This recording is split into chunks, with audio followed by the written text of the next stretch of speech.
So I will suggest today that each one of us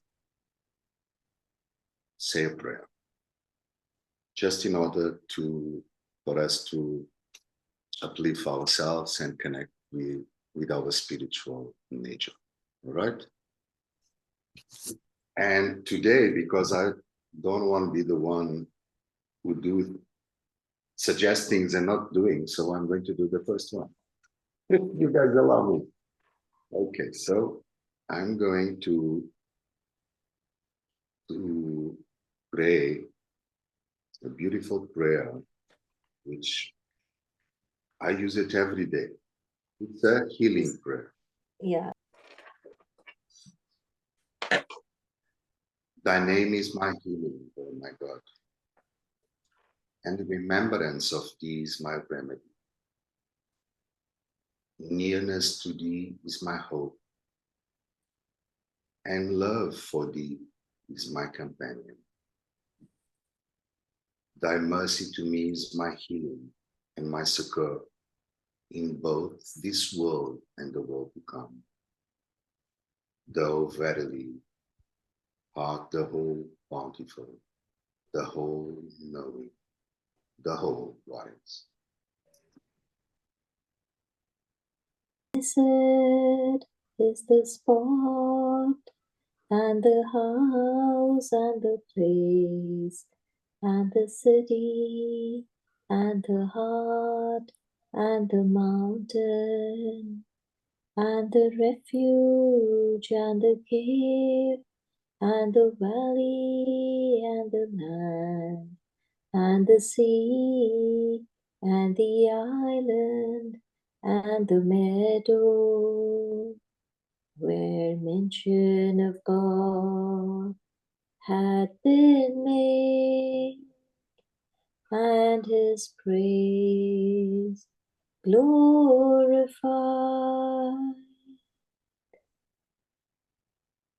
والله إلهي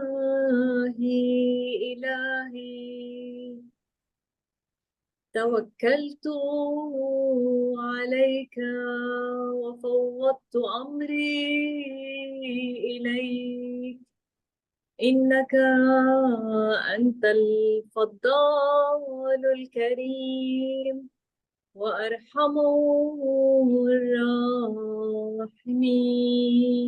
عين عين.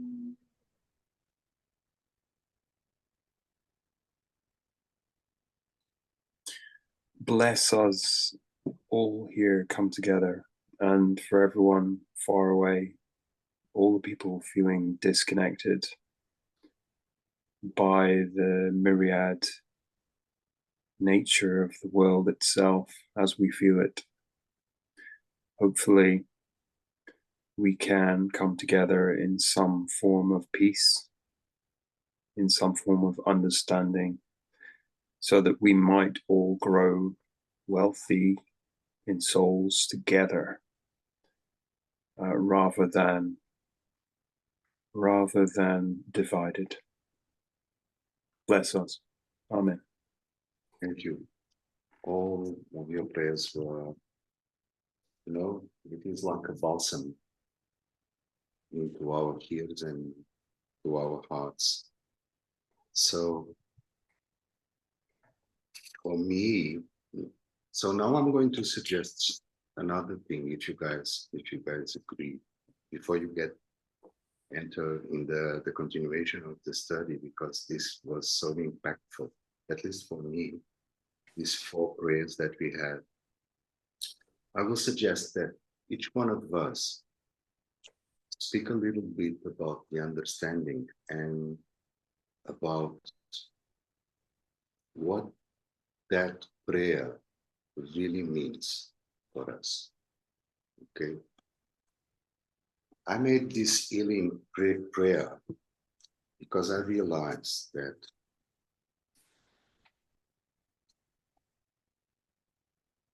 I'm a sick person all the time. I saw your And Glory to you're right. It was such a strong. I saw it, but you're right. When I say I'm sick because I'm always attached to my lower nature. And my lower nature is what make me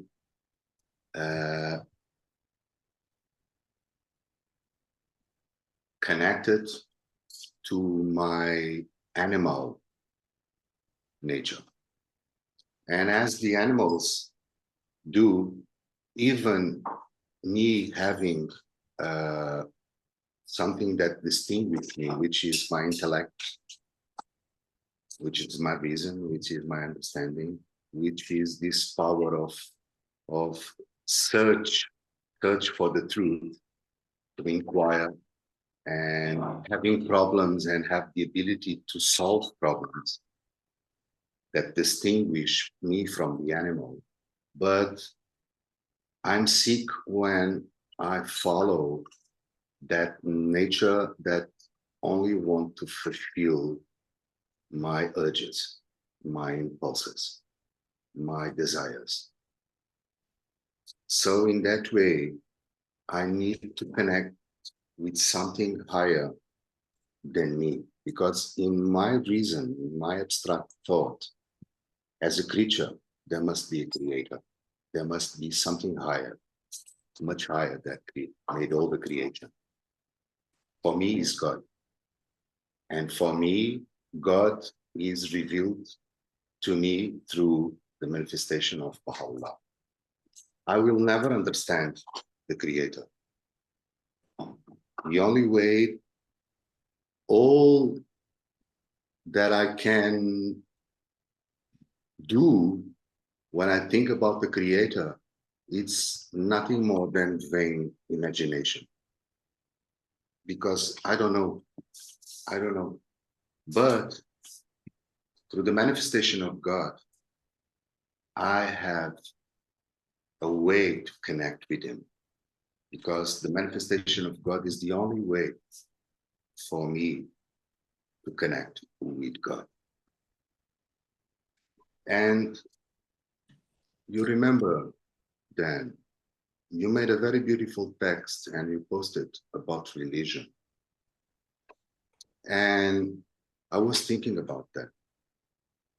And, you know, science and religion are the two wings of a bird.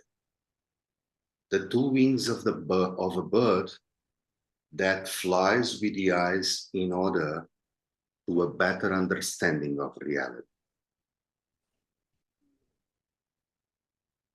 Both aim for a better understanding of reality. Science, through the understanding of the phenomena and the laws of this phenomenal world, and religion, that give us, through the manifestation of God and his teachings, the way to reach the truth. And the truth is what is right. So that's why I realize more and more and more that what is always present in me as a human being, always. And we see that when a child is born. When a child is born, it's only instincts, nothing more than that. But then he starts to develop. Okay? Then he starts to develop. And there's much more than that that comes after. So when I'm only in this connection through the reality, seeing through my ego, I understand that I'm not able to do the right choices. And I think because I have, not me, but human beings have geniality, the ability to solve problems, I think I'm God. But I have the ability to solve everything. And I try to set my frame of mind, my goals, my wishes to everyone who are around me. That is the culture of power. That is the culture of I am the truth. And if I'm not aware of that, it's very easy for me to think I'm the one. So I need guidance every day to understand my humility and that I'm healed. But on the other side, I have my true nature. And my true nature is the spiritual nature, which is the one that guide me, give me the values, and give me the measures to understand reality according to the truth, not according to my will. So that's why I ask God every day that He help me in my sickness, in order for me to be near Him. As in the prayer, be near Him is my healing. My fortress is when I have it. Okay, so this is got to do with first powerless and humility instead of godness and power. It's the other way around. So this is my humble way to be connected every day with God and realizing that I'm on the edge of a blade and I can go to one side or to the other very, very easy because it's my nature. We have both nature. God gave us an ego as He gave us instincts. Yes, He gave us fear. But what is fear? Fear is an instinct of survival. Fear keep me aware, not face danger. If I go on the edge of a cliff walking, I pay attention because I don't want to go. I am afraid to go down because I don't have wings like the birds. And if I fall, my God, it will be a long dive, So that's why I do my prayer, and the healing prayer for me is very, very important because my nature, my lowest nature is always pulling me, it's always there. And I need something powerful to elevate me and getting out from that, in order for me to be able to express through my character, through my deeds, through my words, qualities and virtues that, as you so well ask in your prayer, that make us feel together and united instead in conflict. So I rest my case. Now it's up to you guys. Feel free to do any comment. And that's the way we'll do all together. So who is the next one?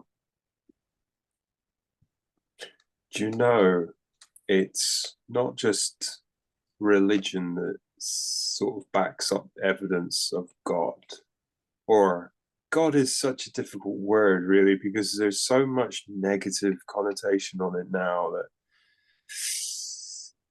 creator God, and who are we to say what even that is, because we don't even know what's outside our universe. How are we don't even know what's inside the sun.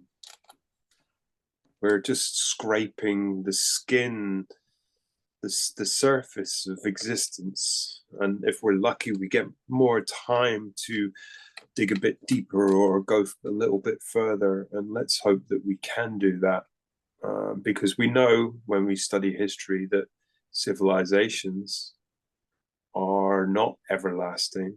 and they are structurally kept together by the ability of something within it to hold things together. Science, now many scientists are looking into physics, quantum physics, and they're thinking about the existence of everything. But I think it's not just some scientists who are sort of backing up some of the evidence of a creator or a beginning, something that it's actual the gambling, the statistics of gambling. Apparently, I read it the other day. There, if you quantify the chances of the Earth coming into existence and life forms as it is all coming into existence, all in the optimal sort of range within the sun, which gives everything its ability to grow and to develop over thousands and thousands and millions of years. And not just that, but our positioning of our solar system in its radius of the spin of everything else going on, the chances of all that happening by chance, and for us to be here and to have within us some form of ability to look and analyze things, is less probable that it happens by random. It's more probable that statistically there's more chance of a God than there is of things happening by a random sequence. But then I think even if we look at our lives day to day, the way things seem to happen randomly, I think it's easy to assume that that is the nature of existence itself, and the materialist way of projecting things over the last few decades. I watched a documentary about Shoghi Effendi just a few days ago. It was Sana's fault. She was sending me links to documentaries about the history of your faith, the Baha'i, and it's quite interesting. Although I did sort of jest with one of my friends the other day, because I have met many different religious denominations before, and quite often when you meet people like that, there's a lot of passion in them, and they send a lot of stuff, and it's I as an analytical human being who loves finding out things, I love receiving that. But it's also funny how we all operate like this. But I was it was interesting to note the chronological history, the way that your faith has grown through a traumatic period of historical sort of significance through the 19th hundreds and into the modern age. And Shoghi Effendi kind of from the 1920s going forward, I'm not sure this, but he was around in the 1940s, and there was a point when he was he in the Middle East at that time? I'm not sure, but he was unable to connect to a lot of people in places in Europe because of World War II, and he was struggling with that, and it made me think, because apparently there was a big Baha'i community in Germany, and I thought, how did they? So I analysed religions on how well they are to how well adapted they are to defend themselves from the negative mind programming that comes through some kinds of politics and everything. And I found that the Baha'is, everyone got sucked into in Germany into the negative ways that the society was trying to come together in a way of, they were saying it was truth. They were calling it truth. They were calling it a materialistic, and they were saying it was going to be a new form of collective society that would last thousands of years. And a lot of people got sucked into that, apart from the Baha'is. And they kept firm with their pacifistic outlook, which was not just based on pacifism, I think, but based on a bit more than that.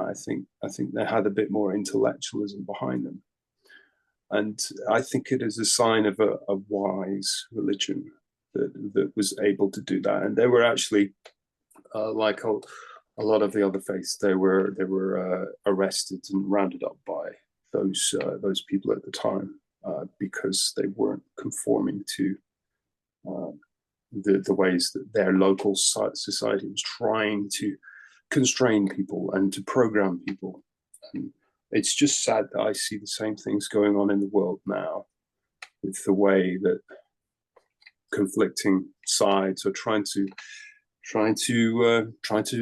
pull people apart rather than bring them together. And they're clever the way they do it as well. They're clever because they project themselves as if they are trying to bring people together. But when you analyze things that they talk about, and when you analyze the history of the things they have done as people and movements, you realize that they are one of the movements which is trying to stifle the growth and the evolution of the human soul. And they're trying to restrict it and put it in a box and label it as this, just to make them feel a bit more comfortable. And you can't do that with a living life form. If you do that with a plant, it will die. If you put a plant in a tub, it might grow well for a few seasons, but the nutrients within the soil will slowly just go away. And it needs to sometimes at some points have new nutrients come in, new soil, or be put outside where it can grow wild, you know. And that is like human society and the way we are. And my prayer to try and bring people together, because I think that's part of my stress from today and the last few years, is because I can see too many things which are pulling everything apart that I treasure, including my family, which we have many different political things going on now at the moment. And I was happy in the past when there was a period when we all were singing from the same kind of ideology, the way we saw society. It felt simpler in them days. Everything seems very divided now. But having said that, I'll just one more thing. Sorry, Go ahead. I think we have to also have hope, despite all of the divisions and the conflictions, because there are periods in human society, civilization, progress, where there is an opportunity to become something more. And at those pinnacle moments of change and creation, there are forces within our society that try to hold us back, try to dogmatically control things. And I see those things going on in the world at the moment. And whether we have change that might come for the benefit of all people in a peaceful way, whether we have that come soon, I don't know. But within the next few decades of human society, as long as the earth will sustain us, I think good positive change will come, because I believe in people like you. That was really nice. Before, if you allow me, I just want to make a small comment, because you spoke about so many and such major things. You give the example of the vegetable kingdom, flowers. Yeah.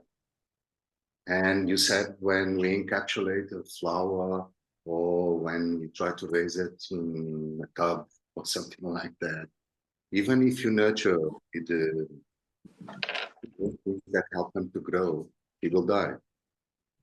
And she will die because she is deprived from the light. Because the light is life. And that's very interesting.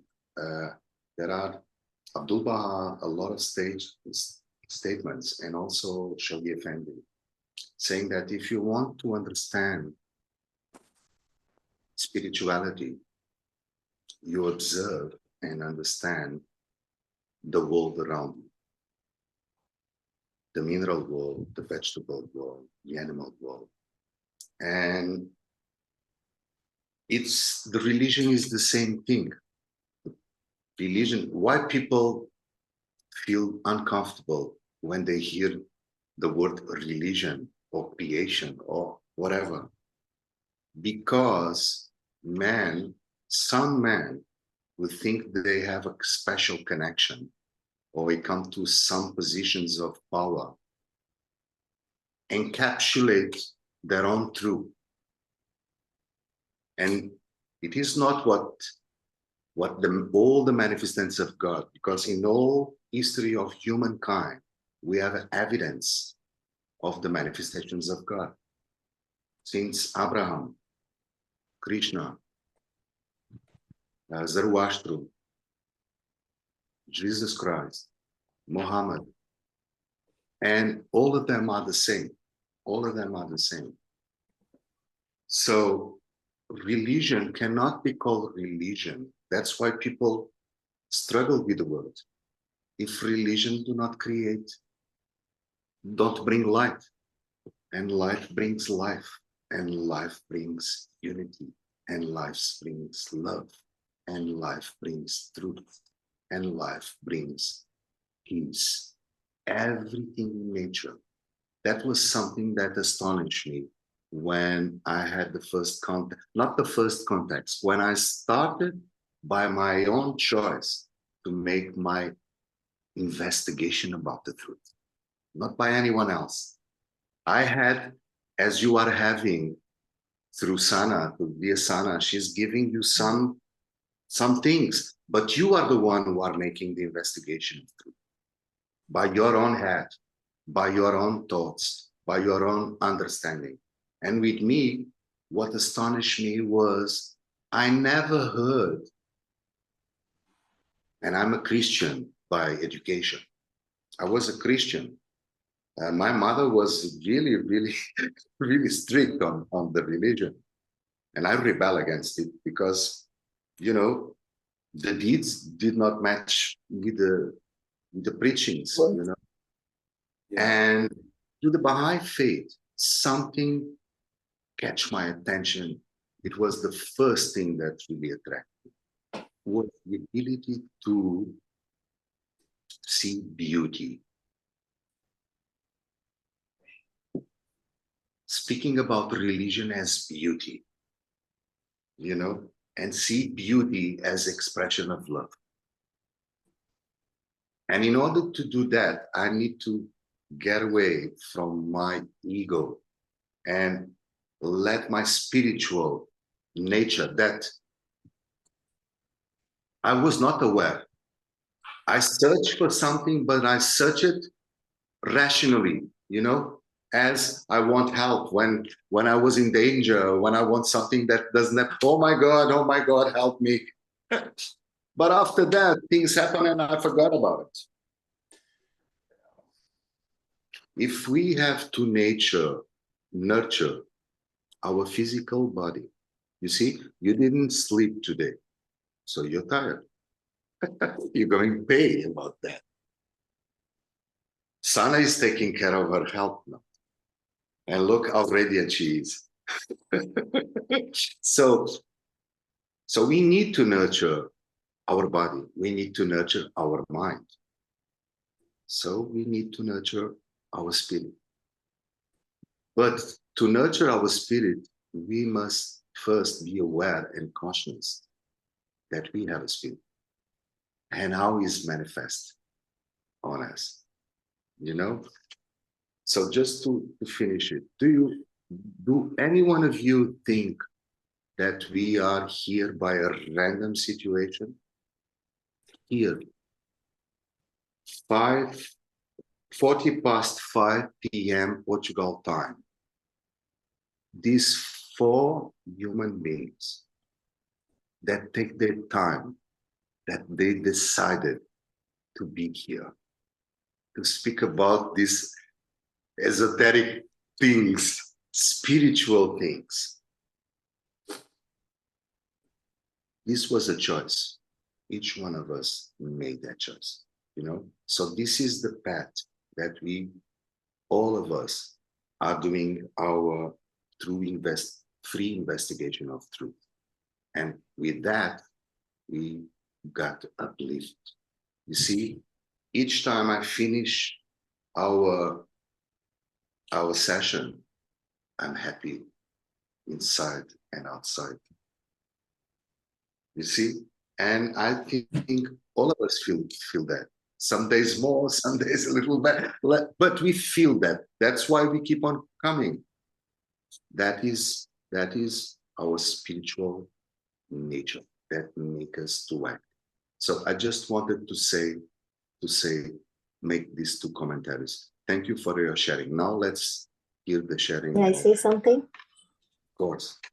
So just to add to whatever you have, given us beautiful insights, both of you, Dan, and yourself, George.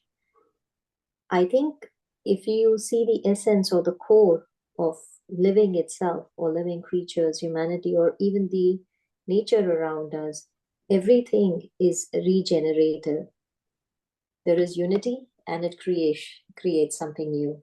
And then that creates, again, unity, and that creates something new. So by virtue of regeneration, unity is the essence that we see around us in many, many ways. The purpose of sunlight is to, give light so that it creates something, unity between the, creations, the animal world, the plant world, the vegetable world, the human world, and they progress. So we can see that when you're seeing the essence of unity is progression as well. So that is one thing that attracts, me even to this concept of unity itself. Then comes talking about religion. Religion is like a GPS that gives you direction of where to go, how to go, when to reach, which turn to take, which not to take to get misguided. So that's my little version of or understanding of religion. When it comes to messengers of God, each messenger has been good and has brought the true message which humanity could understand for that particular time. But, as human beings and as change, we resist change or anything that is different. We have, resisted all the messengers of God that have come in one form or the other. But the beauty I have to note is that there's just one messenger of God fighting an entire humanity and trying to, stay persistent, trying not to be, inflicted such cruelties amongst all the prophets of God that have come in, messengers from time to time. We've inflicted so much of pain to them, but all they've done is only given us love, given us message of peace, given us prosperity, given us, message which after their passing away, we realize and we worship them. So the funny bit is, if you look at nature as well, every year we say there's a new spring, or we say there's spring, it's winter, it's summer. But is it the same summer as last year? No, it's not the same summer. It's a new summer. But we still call it summer. And we understand this concept of religion, and we understand this concept of nature, but we don't understand this concept of religion. We are not ready to accept the fact that there could be a new manifestation of God coming from each time and each season to, give a new message and to bring about, address a new reason. And we keep insisting it is the summer, it is the old summer, but how can it be the old summer when it's in a new era, a new phase, in a new shape? The qualities of that season are very much alike. The surroundings and the message of that season is very much alike, but it builds upon it. And that, with that understanding, I understand that religion is progressive. Manifestations of God have come with unique messages, each one of them. And each one of them have come with a message which humanity could understand at that particular moment of time. So yeah, that's my humble understanding. Thank you.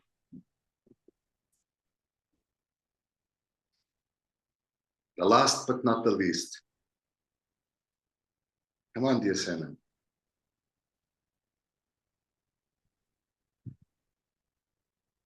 No, I'm where I am at the moment. It's fascinating because I thought I'm coming to stay in a hospital, but every morning I have breakfast. Every day I have breakfast and lunch and dinner with amazing people from around the world, different nationalities, different backgrounds, and I'm friends with everyone. And I love to explore. So with the Muslims, I would go to the mosque. With the Christians, I would go to the church. And it's fascinating because all these topics do come up. And more, I'm realizing that people still don't understand what does religion really mean. So those who are within the religious frame, I see them holding on to the name of their manifestation, doing the practices, and through that they will go to heaven. That's all what religion presents to them. I hold on to the name of Jesus, Muhammad, Krishna, and by doing the practices, I will go to heaven. That's all. And those who decided to leave religion, they look back at it and they all only see a bunch of man-made practices, you know? And both I find that are deprived from really understanding what religion is for. It's a tool at the end of the day. And I was reading the other day that it is there to bring wisdom and understanding. Religion is there to bring wisdom and understanding, not through somebody forcing his wisdom on me and his understanding on me and on the rest of the community. No, it is through divine nourishment to the humanity that divine essence has created. Just like a mother is responsible to nourish her child, the divine who created us has the responsibility to nourish us. And he sent us this message, which has to be practiced collectively, because that's the meaning of religion, which means unity. So I find that it has to be practiced collectively. Nobody is left outside of it, because collectively we move through a new world order, a new civilization, as it is the destiny of humanity. So there is an agenda of God to create all this. He has an agenda and he wants us to reach where he wants us to reach. And this is how I understand religion. And without religion, but of course not the religions that have become ideologies, as George has been explaining to us all the time.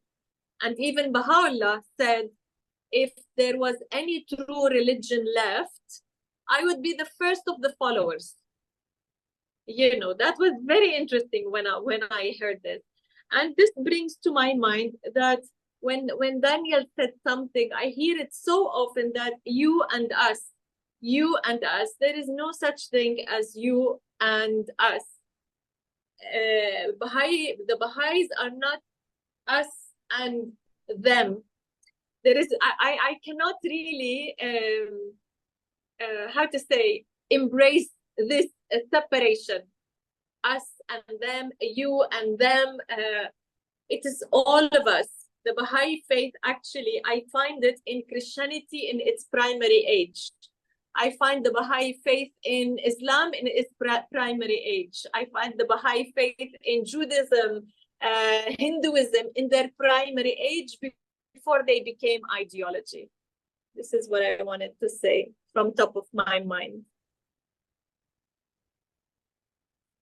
Thank you so much. It was wonderful insights that all of you gave, all of us. And that makes me, it came to mind immediately. Now Sana was speaking about religion and what is the purpose of life. Religion helps us to understand what is the purpose of life. I'm having a study You know, being a Christian or trying to be a Christian, because I'm trying to be a Baha'i. I'm not a Baha'i. I try to be a Baha'i. And I feel much more Christian. Exactly. I feel much more Christian now than I ever been before. And you Well, you've know, learned the Baha'i faith is enhancing your Christianity. exactly. Wow, Because I love it. Daniel said the Baha'i faith is enhancing your Christianity. I love it. I had the luck and the grace to be part of a group. We do some meetings and some studies, and we are doing it for maybe 2 years. And we are studying the book of the Bible called the Apocalypse. Ooh, lovely. And it's amazing because, you know, in all sacred books, it comes the forecast of the new coming, of the new manifestation of God. And it's unbelievable that the Apocalypse, it's about the revelation of the Baha'i faith.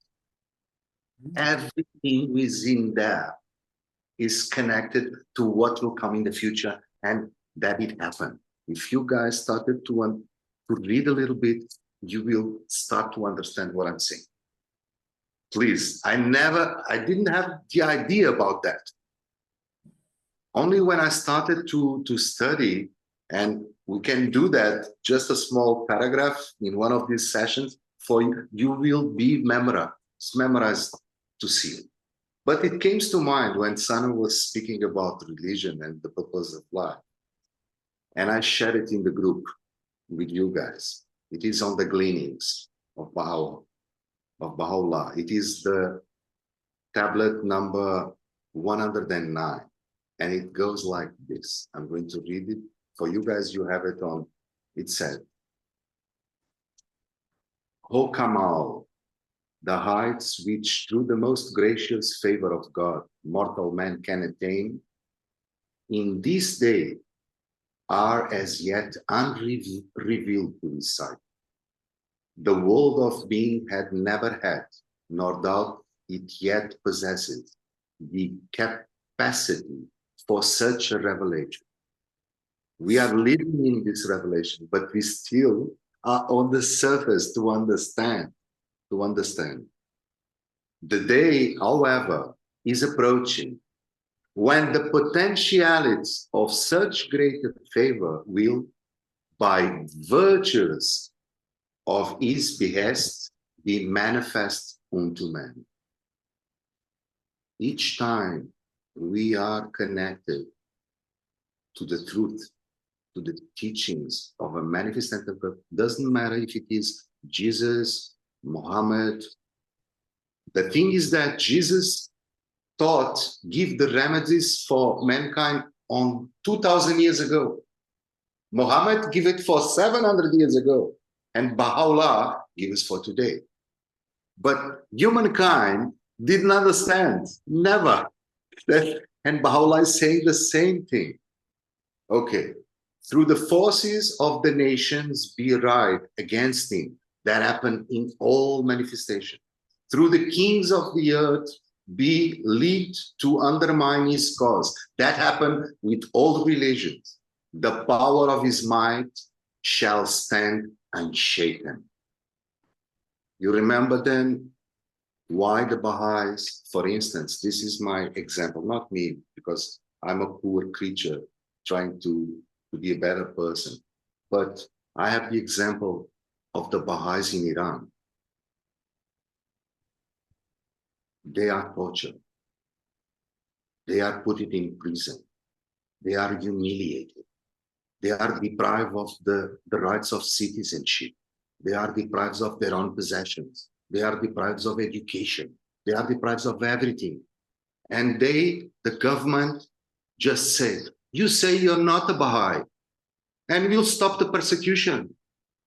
And they say, no, we love Baha'is. And they continue united to create a new civilization, setting the example.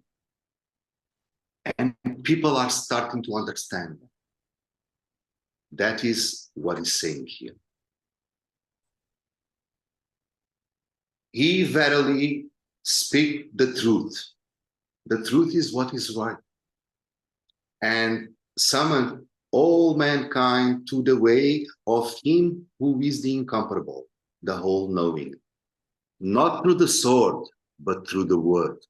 That's what we are studying today.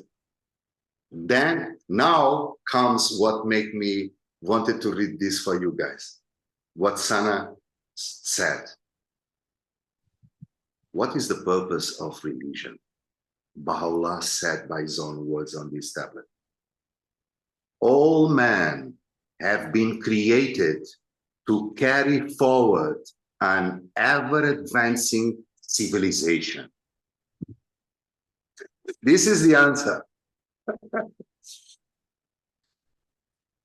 All men have been created to carry forward an ever-advancing civilization.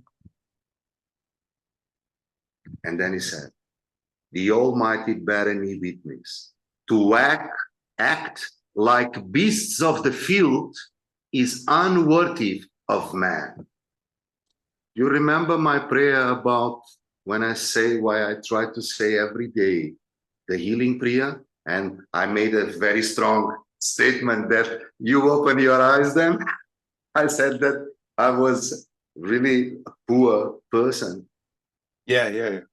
That's because of this.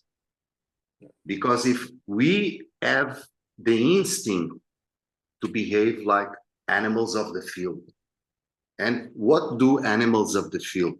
Chickens, ducks, dogs, cats, cows, what do?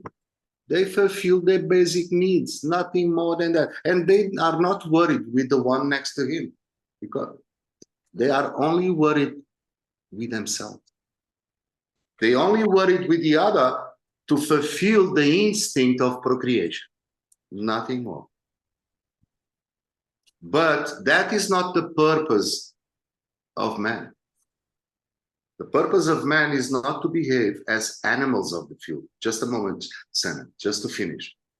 But to Baha'u'llah's words, to act like beasts of the field is unworthy of man. Those virtues that befit his dignity are forbearance, mercy, compassion, and loving kind towards all the people and kindreds of the earth. What does the word forbearance mean? Forbearance. Forbearance is... Your mic is off, Arti. Sorry, it's to, I think, carry forward, forbearing. To carry forward, yeah. So I leave you that. You have it on the WhatsApp for you guys to if you want it. But I thought it was so connected with what Sana said, that this is not anyone thought, this is Baha'u'llah words. Mm-hmm. What is the purpose of the creation? What is the purpose of man? And man were created to the image of God. So we have the potentiality to develop all of those virtues and qualities. But we also, if we don't face ourselves through the light, and what is the sun? What is the light? Is the one that will wake up our true nature, the spiritual nature. So the sun is the sun of truth. For I receive. That's why prayer is so powerful. People are sick. When they are feeble, they search for help. And science also explains, they don't know why, but they know there is a strange phenomenon on a strength that comes from a different part of the humans, which is the heart, when a group of prayer get together to help someone, miracles happen. You know, that is the Yes, spiritual. Kaviraji. That is the spiritual part. Even if you then, if I say to you when you are having a difficulty in life, you share it with me, and I will say, then I will pray for you. I will pray for you. That is the language of the heart, because prayer is to try to attract the sun. And what gives the sun? The sun gives light. Light gives us guidance. And light gives us the heat, the energy, life. So we need to face to the light. If we face to the religious leaders, if we face to the ones who create ideologies, if we face to political parties, if we face to the owners of the big companies who just want to profit, are we facing to the light? All of that is separation. Yesterday, I shared it also with you guys. I made a podcast with a dear friend, and he mentioned it was something about how can we create unity. And he said something so simple. The guy is a spatial engineer. He was connected to the project that put the man in the moon. So he's responsible for that, yeah. He's a scientist. So, and he said something to create unity. We'll create unity when we start to appreciate that what we buy is not only the one who sells. There are a lot of people who produce it, who have work on it. You know, so when we look to things with the effort and the love and of the rest, we'll start to have a different culture, the culture of unity. Instead of searching for, those guys have better quality and is cheaper. Of course, we have to do those things, but we need to go up to that, uplift, you know? Sorry, guys, I spoke too much. No, it's you. Because today we are speaking through the word, not the sword. And to reach the word, we pray. So now the suggestion is each one of us going to share with all of us what is the meaning of praying. And then I will present what Paula said about what is praying. How about it? Sure. Who wants to go Sure. first? Okay. Sana, are you okay with that? Absolutely, I love it. Okay. So who will be the courageous? By the way,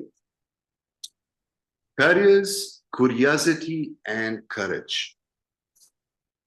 Have you guys realized that these two qualities in virtue are the first things that animals have? Curious. All the animals are curious. They sniff, they lick, they go around everything they don't know.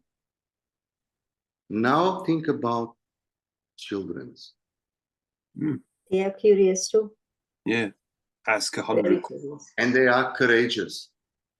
Yeah. Yeah. And what adults do.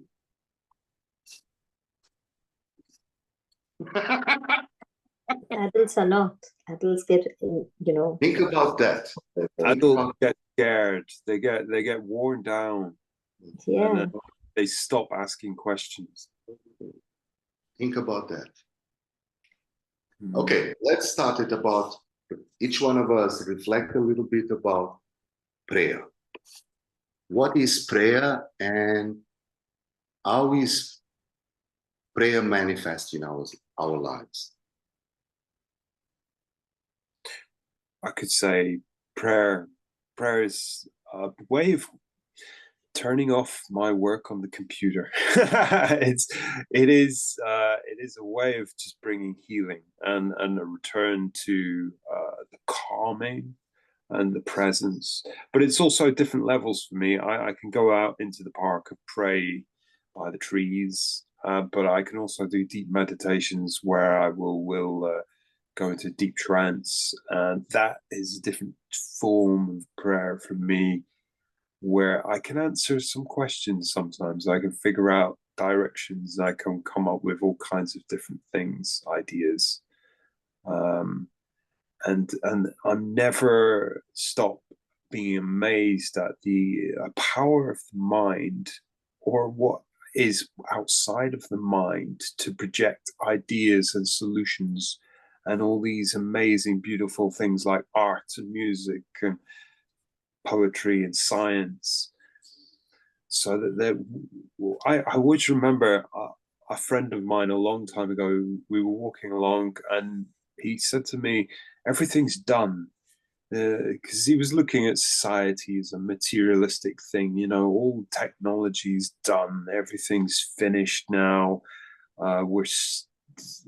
His implication was that we have to just live within the format of what we have, and that no one's asking questions anymore, no one's pushing stuff. And I can't remember what I said at the time, but I always remember thinking later that that's just completely not true at all, because we only become like that when we stop praying or meditating on the core questions that we have to ask about different things. And then we find that the solution to one thing, one question solution, might just offer more questions, and then we just investigate all those different things. Prayer to me is part of that as well, but also about finding a connection with other people as well. In the church, when you will pray with people, I remember feeling the energy of the inside the building just lift. Usually when you're singing together with other people, but it does happen through prayer as well when people go into the mode. And I would love to do prayer sessions like that when I'm doing a deep meditation with other people in similar kind of ways. Yeah, prayer is a magical thing.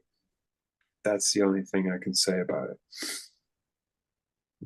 That is a big thing you have said.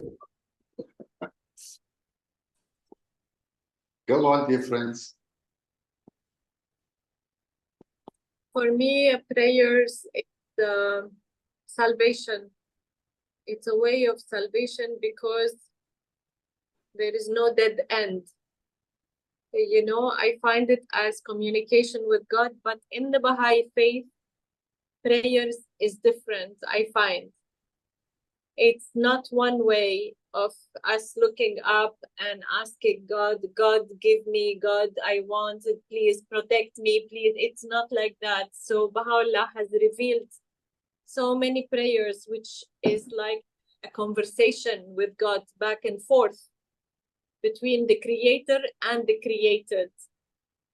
And for every challenge, for every problem, there is a prayer that is in answer to that particular challenge. This is why I find it as exactly like the child who needs the mother, and the mother has given the child the way to communicate with her. So I do find it as salvation for me, for example. And very quickly, I'll say today was a very difficult day for me because I was drowning in my lower self, drowning at a certain point. And I shifted from being super positive and shining with positive energy to down to a cocoon of negativity, just because of one incident happening. and and all the systems within started malfunctioning. From being at top of the mountain, found myself in the valley. Everything is malfunctioning. I was really drowning. And then with one little prayer that I prayed, immediately it kind of took me back again, washed my mind, reconnected the wires, readjusted the systems within, and I got out of my room with a completely different spirit, let's say, completely different mind. And the way I behaved afterwards literally created peace in the environment around me. Everybody suddenly was relating in a peaceful manner.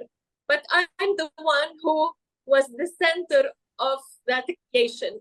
How I got it through the inspiration of that prayer, which really was like the savior. And that's why I find it as salvation. That's today's experience. Thank you. Dear Hati. For me, I think prayer makes me connect with my Creator from the Spirit. It makes me feel how grateful I am in every situation, the fact that I can pray, the fact that I can connect, and the fact that, I'm not lost in my journey.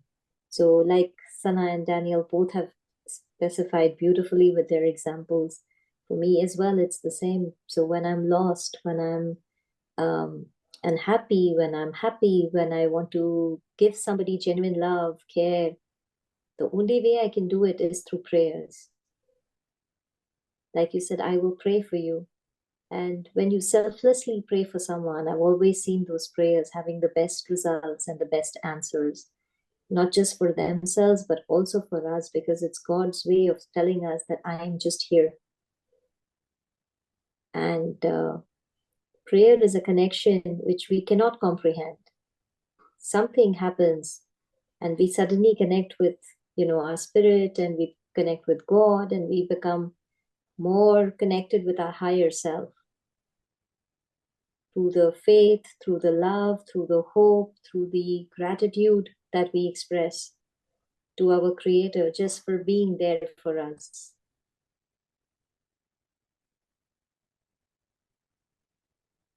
And there have been moments where I've seen the power of prayer. And I remember this one particular time. I came new to Dubai, I was married, and I was running short of cash, not because I was not working, but my husband was very stingy and very, very particular about the kind of money I carried. And some days, if I had a week and if I finished the money before for some reason, I had to go through that next 3-4 days without any money. And I remember this particular incident, which opened my eyes to God, because I had a meeting and I had to go and I had no money. I was embarrassed to ask my colleagues. So I thought, okay, I stay close by. Let me go run and ask my maid. Yesterday we gave her the salary. She'll have some change. By evening, I'll return it. When I went home, she said she had just transferred the money. So I was like, oh my God. She said, maybe the grocery down will have change. I went down to the grocery. The grocery guy said, I just given the cash today in the bank. So he also didn't have money. Then I called up a friend. I'm going to this area for a meeting. He says, Aarti, I'm in Abu Dhabi, which is an hour away from Dubai, hour and a half. So he can't come. Now, what do? I had zilch money, but I had to go for the meeting because time was running out. And I was talking to somebody. When I was talking to this friend, I was speaking in Punjabi so that I'm not embarrassed and the person doesn't understand Hindi. What are the freak chances the driver understood Punjabi? And he said, Madam, I understand you're having a situation, and I was saying a prayer, God, please just be there with me while I was speaking. And when I was hearing no from everywhere, I didn't know what to do with this random taxi guy, whether to just leave him, whether to go for the meeting, whether to get back, whether to apologize. Like, I really didn't know. And I've never been so shaken in my life at that point of time. I just prayed. And the guy speaks to me and tells me, You were speaking in Punjabi. I understand that you don't have change and things like that. By the way, I'll drop you. I'll wait there. You attend your meeting and come back. I'll drop you home as well. And the place where you went to the grocery, I smoke and buy my cigarettes there. So why don't you just give them the money and they'll settle my previous account? And I was like, my God, I actually saw the power of prayers, because not only did I attend the meeting, not only did I get back, not only did I get dropped home, not only did I get the chance to pay him at convenience, and I was like, oh my God, thank God. I still get goosebumps when I think of that story. Wow. Thank you. Thank you so much for, and the story that you shared, Aarti, came to mind. You know, a few years ago, my father had, well, maybe he had it already for 8 years, Alzheimer's disease, and he was living with someone. My mother passed away, he finds someone, and that person take care very well of him. And he was very, very happy all the time. And my relation with my father was difficult. Was difficult because there was some behaviors that I couldn't understood, and I had to to took some measures, and that creates a difficulty of relationship with him. After, so I knew that he had Alzheimer, but I was not aware what was Alzheimer. And suddenly, out of the blue, I used to say once I was at home and I said, my God, thank you for removing the stone of the heart of my father. He let me approach of him, and we started. And I started to see that what was the Alzheimer, the deprivation of awareness, of consciousness. And it come to a time, and I started to be engaging with him, going to the doctor, being of assistance to the companion of him. But it came to a day that she told me that she wanted to put my father in a home. And I said, well, my father has a son. That son is me. I understand that you are very tired, but my father will not go to a facility. My father will come to his own house. But I was not aware. We heard about people we have in the family, but we don't engage every day with the person. And the Alzheimer's sickness is very strange, because if the people is taking care, presentable, and if she doesn't speak too much, you don't be aware if she has a sickness or not. Okay, it came the moment that my father come to live with me. And after 24 hours, I was aware what was Alzheimer's. And I can tell you, those 6 months, first 6 months, because I was the only caring, so I need to do everything. And he was no longer aware to take decisions or even to do the basic functions of life, such as dressing, such as taking the bath, taking care of those things. And I remember every day I prayed. And I remember one particular day where he wake up at the middle of the night and he make his necessities all over the place. And I had to wash him, to give him a bath and put him in bed again. And I remember I came here where I am, and my knees fall down, and my tears started to come out. And I was just saying, Paula, help me. Help me. I don't know what to do. Help me. And after that, just after that, I hear him waking up. He was on the room. And I went to the bathroom. I washed my face. And I went to him. And with a huge smile, I touch him, I kiss him, I embrace. Good morning. Let's go. Starting the day. And I pulled him up and I bring him and I start. And I knew it. That was the energy that came. It was not me.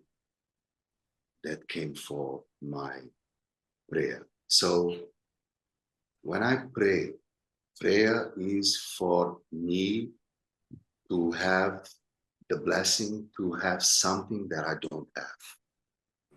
Nobody prays for what he has.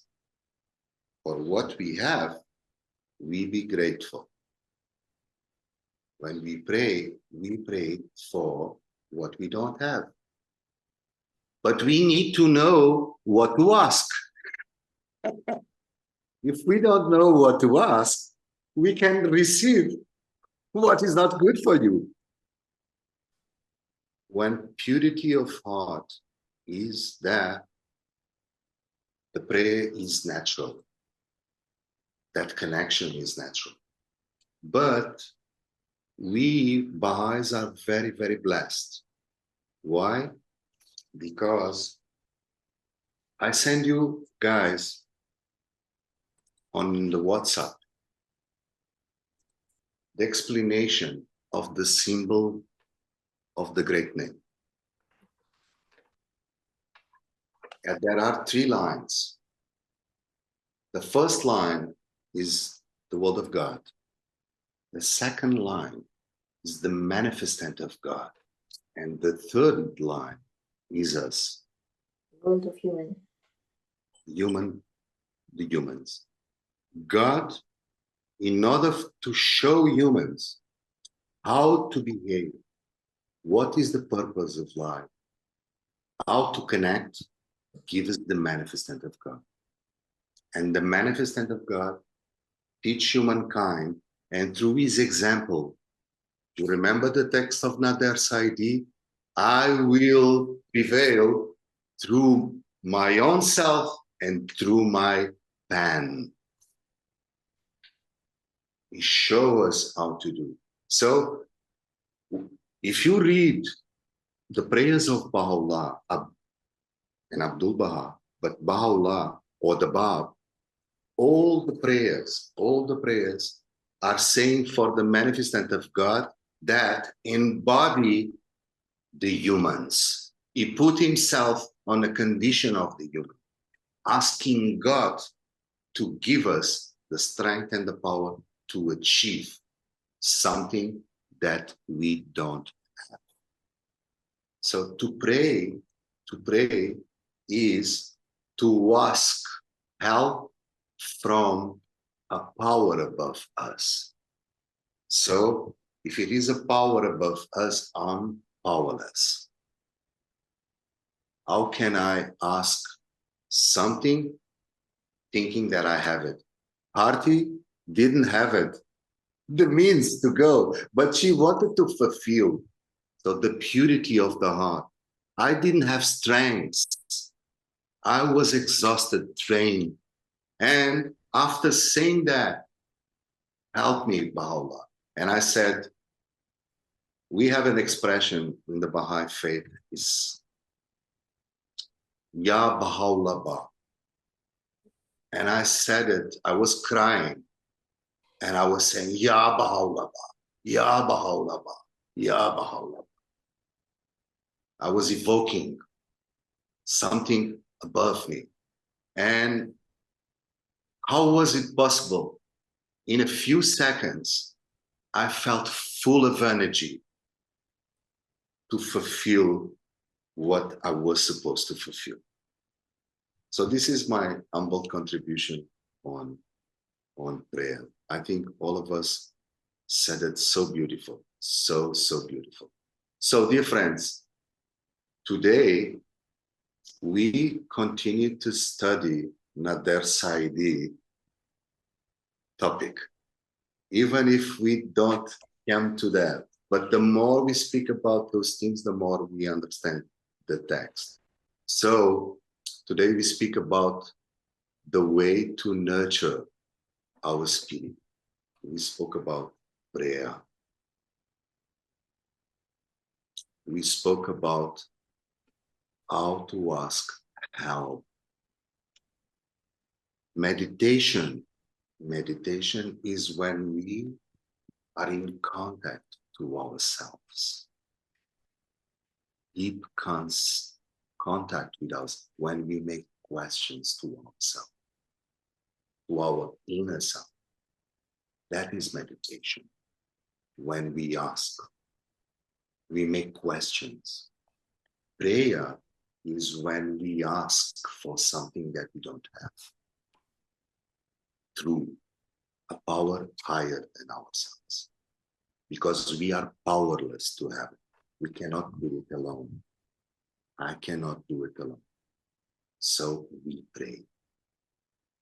Of course, we can pray. The thing is that we need discipline.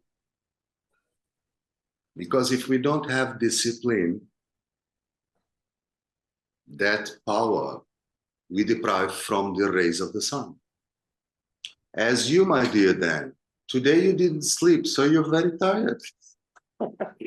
If you don't sleep again, tomorrow you'll be even more tired. Okay? If we don't have our breakfast, our lunch, our dinner, and we repeat it 1 day, 2 days, 3 days, we become weaker and weaker and weaker. The same thing is the connection of the spirit. But we need to establish that connection. And that connection is through the prayer. But we need to know how to ask. So the Baha'i faith through the manifestant give us guides to know what to ask. The healing prayer, the detachment. You have all sorts of topics that we can ask. It's so beautiful. I never understood prayer like that. Never. Nobody explained me that. One of these days, I'm going to share with you guys a study that I had on the soul prayer that the Christians have. It was given by Jesus Christ. It's Pai Nosso, Holy Father. Holy Father, you are in the skies. I don't know what to say it in English. In that prayer, Lord's Prayer? The Lord's Prayer. Yes, the Lord's Prayer. I know it. Prayer, I like you were just starting to say it though. Holy Father in the sky. That's such a yeah. On that prayer is like all the gospel. All the gospel. It's amazing. It's amazing. So this is a very, very interesting topic that all of us need to understand better and better and better in order to learn more, because every day I'm learning. But one thing I know, as I said, I'm trying to be a Baha'i. Dear friends, if I don't pray it with discipline, I became weak. And when I'm more attached to my needs in the material world, bigger is my ability not to pray with a pure heart. I can pray, but just as an obligation, and then I repeat it. Blah, blah, blah, blah, blah, blah, blah, blah, blah, blah, blah. It has power, but I'm not reflecting. It is not with my pure heart. Okay? So I receive light, but my mirror is dirty. So the light comes to the mirror, it doesn't reflect the light. as it's supposed to be. It is the same light, but the mirror is not clean, so it doesn't reflect so well. Okay, let's do a last round of this session. What each one of us took from this session and going to uplift us for today and tomorrow, and through the periods we continue. Okay, who's the courageous? The courageous to depart.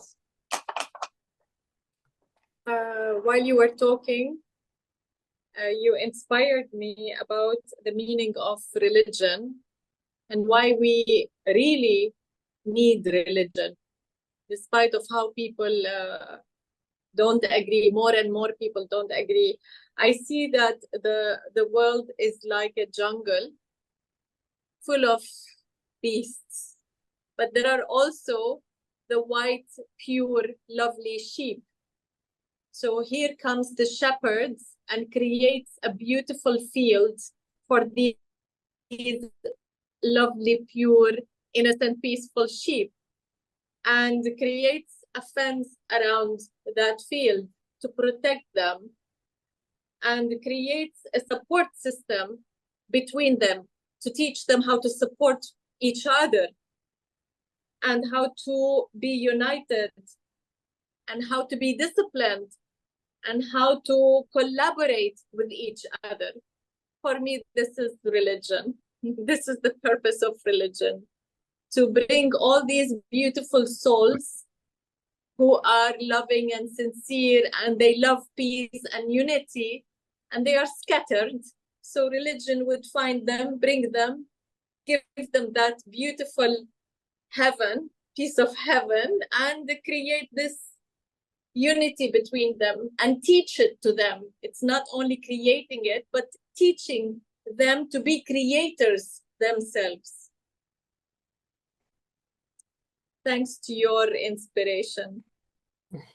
Thank you so much. I think we dwelled on many, very, very important aspects of our existence, our purpose of life, the, meaning of prayer, the name, the purpose, the greatest name, or the description of the greatest name, religion itself, mankind, humanity, how to learn from the surroundings and make the most of it. Each lesson has been extremely valuable, and each experience shared has been extremely, extremely enriching. So that's been my takeaway today. It's been extremely, extremely soul touching and very, very inspiring from everybody's, thoughts, everybody's perspectives of various things. Thank you. Thank you. Thank you so much. I think the one thing I lack is, I was speaking to somebody the other day and they were telling me how they're not really doing religion at the moment.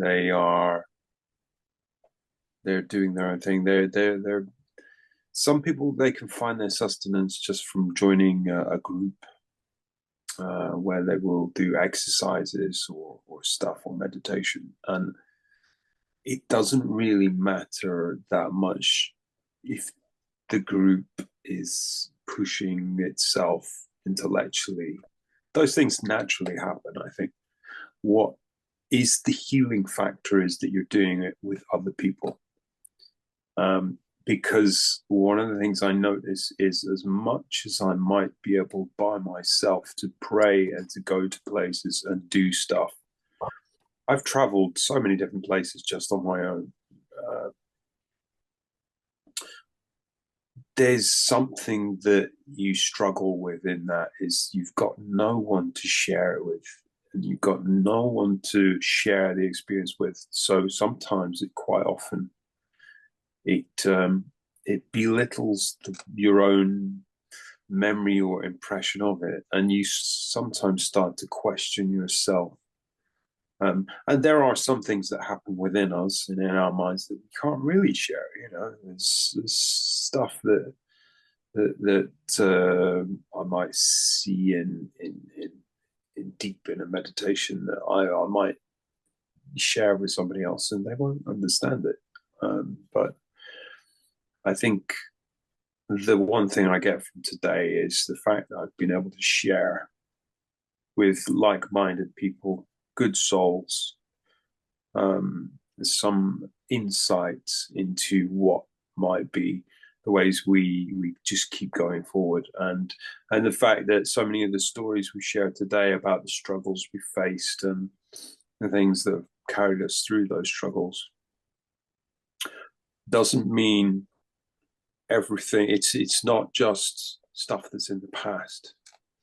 It's stuff that has yet to come as well. Thank you. Can I just say comment to Daniel, my beloved friend, from what you're saying? You remind me of book 1, page 1. Do you remember Baha'u'llah is advising us to always consult with godly people, befriend godly people, stay in the company of godly people. And because of this, I would urge you, try to find a Baha'i community in your area. If you really want like-minded people, here you have 3 people like-minded and you're very happy that you're sharing. I urge you to find a Baha'i community in your area and see how it goes. Explore being with them. Just explore to be with this new kind of people. And you will find that it's that field that I'm talking about, where you will see all these beautiful, peaceful sheep together trying to cooperate, collaborate, and they sincerely are concerned with the well-being of each other, with the environment around them, with the world around them, without a judgment, without trying to convert anyone, without trying to force anyone. It's just beautiful. I would sincerely urge you to find the Baha'i community in your area. I haven't said this before, but from what you said now, I felt like that's what you need to do. You're not the first person to say. I think Kasha, we knew in the past. She said a few times. I think I have been told I need to go and find. It's curious, courageous. Sorry. Curious and courageous. Curious and courageous. Yeah. Yes. I want to add one is that human beings, they need to belong to somewhere. So even those who don't want religion, you find them actually looking for something to belong to. For me, I want to belong somewhere where there is no religious leaders forcing me to believe in something that my soul and heart and mind does not agree on, or trying to force practices, or I cannot be contained within a box, right? So wherever you mentioned that you have a friends belonging to clubs, I always found that somehow it emerged that there is a leader and there are followers, and that leader is the sole decision maker, and that's why I find the healthiest place, the safest place to be in is the Baha'i community. And you need to explore it yourself. Well, after this suggestion that you have, I just want to say thank you very much to all of you. Once again, it was fantastic. Excuse me if I spoke too much and make some injury to your ear, but let's come back next week and continue. That'll be great. Well study. Okay. I wish you all a very, very nice weekend and a wonderful week ahead. Okay. See you guys on See you next guys. Friday. Right. Thank you Thank so you much. so much. Thank Have a you. good week. Bye. Bye. Bye.